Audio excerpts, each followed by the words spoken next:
और इधर धनबाद में भी घरेलू गैस सिलेंडर की पैनिक बुकिंग से हालात बिगड़े हैं और पैनिक बुकिंग से आपूर्ति व्यवस्था पूरी तरह चरमरा गई है। एजेंसियों के बाहर उपभोक्ताओं की लंबी लाइन लग रही है। रेलवे के बेस किचन में मात्र 7 दिनों का गैस स्टॉक है। कमर्शियल सिलेंडर नहीं मिले तो रेल यात्रियों को खाना नहीं मिलेगा। सरकारी स्कूलों में एमडीएम रुकने का खतरा है। आवासीय विद्यालयों में भी नाश्ता खाना पर आफत हो जाएगी। 25% सरकारी और अनाथ स्कूलों में भी 1 सप्ताह का स्टॉक बचा है। अस्पतालों में भी कमर्शियल सिलेंडर नहीं मिल रहा है। एसएनएमसीएच में 4 दिनों का स्टॉक तो सदर अस्पताल के किचन में आखिरी सिलेंडर बाकी है।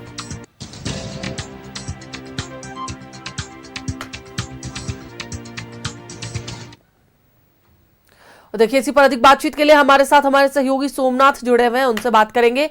सोमनाथ, अगर बात कर ले गैस एजेंसी की तो वहां की तस्वीरें यह बयां कर दे रही है कि किस तरीके से लोगों को गैस और एलपीजी उपलब्ध नहीं कराई जा रही है। वहीं अगर अस्पताल और स्कूलों की बात करें तो वहां पर स्टॉक काफी कम बचा है। कुछ दिन अगर हालात यही रहे तो वहां पर भी खाना नहीं बन पाएगा। क्या है तस्वीर धनबाद की? जी, मिडिल ईस्ट में चल रहे जंग का असर सीधे तौर पर कहीं ना कहीं अब कोयलांचल में देखने को मिल रहा है। अगर यहाँ की बात की जाए तो लोग अब जो है पैनिक बाइंग कहीं ना कहीं शुरू कर चुके हैं। गैस एजेंसी के जितनी भी गैस एजेंसियां उनके बाहर लोगों की भारी भीड़ देखने को मिल रही है और कहीं ना कहीं एक तरह से जो अफवाह है या पैनिक जो मोमेंट बन रहा है उसके कारण पैनिक बाइंग तेज हो गई है। अभी हम धनबाद के सबसे बड़े सरकारी अस्पताल एसएनएमसीएच के किचन वार्ड में मौजूद हैं। अब तस्वीरों में देख सकते हैं कि यह वही किचन वार्ड है जहां से जो धनबाद का सबसे बड़ा सरकारी अस्पताल है वहां के मरीजों को 4 टाइम का खाना यहां से उपलब्ध कराया जाता है। हालांकि यहाँ पर गैस के स्टॉक की बात की जाए तो यहाँ के लोगों से जब हमने बातचीत की तो उन्होंने बताया कि 6 दिन का स्टॉक यहाँ पर बचा हुआ है और मेन्यू में किसी तरह का कोई बदलाव नहीं किया गया है। हम यहाँ के लोगों से भी बातचीत करेंगे, यहाँ के कुक हैं या किचन इंचार्ज हैं, उनसे जुड़ने का प्रयास करेंगे और उनसे जानना चाहेंगे कि क्या कुछ तैयारी है और क्या अभी क्या कुछ मेन्यू में कुछ बदलाव किया गया है या फिर क्या कुछ इससे बचने के लिए आगे की स्ट्रेटेजी क्या कुछ अभी कितना गैस बचा हुआ है यहाँ पे? केस अभी 8 गो है।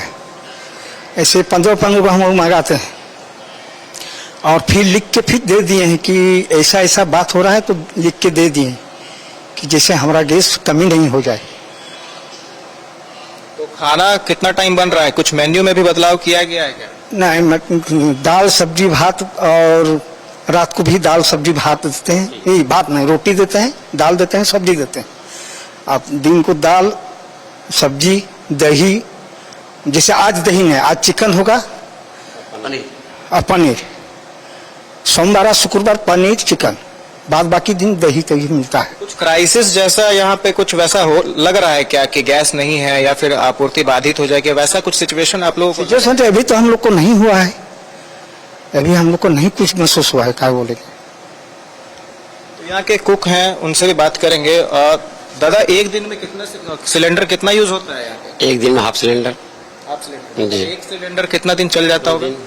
2 दिन तक चलता है। कितना टाइम खाना यहाँ पे बनता है, कितने लोगों के लिए? ये 4 टाइम खाना बनता है।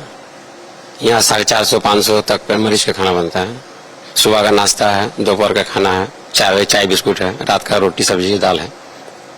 अभी जिस तरह से हालात हैं, बैकअप को लेकर भी कुछ प्लानिंग है क्या? कुछ बैकअप स्टॉक वगैरह भी किया गया है? नहीं सर, हम लोग गैस कैसे से बैकअप किए नहीं है और फिर भी हम लोग को सर हम लोग को पीछे में है, हम लोग कोई तरह की दिक्कत अभी तक आए नहीं है।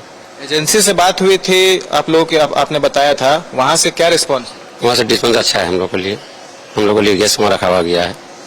तो हमने इन लोगों से बातचीत भी की, उन्होंने बताया कि अभी फिलहाल कोई परेशानी नहीं है, इनके पास पर्याप्त मात्रा में भी स्टॉक है और जो गैस एजेंसी से उनसे भी लगातार संपर्क किया जा रहा है। फिलहाल यहाँ पैनिक की कोई सिचुएशन नहीं है और जो 450-500 मरीजों को यहाँ से जो खाना मुहैया रोज कराया जाता है, जो पौष्टिक आहार यहाँ से मुहैया कराया जाता है, वो लगातार जारी है जी। लेकिन बाजारों की बात की जाए, जो एलपीजी में दिक्कत नहीं है, लेकिन कमर्शियल तो कमर्शियल, लेकिन अब घरेलू जो एलपीजी है उनमें दिक्कत आ रही है। लोग लंबी लंबी लाइनें लगा रहे हैं, वहां पर उनको उपस्थित नहीं हो पा रहा है और ऐसे में जो लोग हैं अब दूसरे विकल्प की ओर बढ़ रहे हैं। जी बिल्कुल, यहाँ पर जो गैस एजेंसी है उसके बाहर जो है लगभग एक हफ्ते से लंबी लंबी कतारें हैं और लंबी कतारों को देखकर कहीं ना कहीं एक लोगों के बीच भी एक माहौल क्रिएट हो रहा है कि गैस स्टॉक करना होगा और ये मैसेज कहीं ना कहीं बाजार में जा रहा है, जिसको लेकर जो यहाँ के उपायुक्त आदित्य रंजन उन्होंने भी लोगों से कहा है कि अफवाहों पर ध्यान ना दें और पैनिक बाइंग ना करें, क्योंकि जैसे जैसे स्टॉक की डिमांड होगी जो काला बाजारी है उसके रोकथाम को लेकर भी पूरी तैयारी अब की जा रही है। और वहीं कोयलांचल की बात की जाए तो यहाँ विकल्प के तौर पर जो है लोग कोयला का भी अब इस्तेमाल करना शुरू कर दिए हैं। पहले कोयला नहीं दिखता था, ज्यादातर लोग गैस पे ही डिपेंडेंट थे, लेकिन अब कोयला का भी इस्तेमाल धीरे धीरे कॉलोनियों में मोहल्लों में बढ़ रहा है। जी चलिए, बिल्कुल, बहुत बहुत धन्यवाद पूरी जानकारी के लिए सोमनाथ। तो एक बार फिर से आपको बताते चले कि गैस को लेकर लोगों में पैनिक सिचुएशन देखी जा रही है। लोग लंबी लाइनें लगा रहे हैं लेकिन उन्हें गैस नहीं मिल रहा है।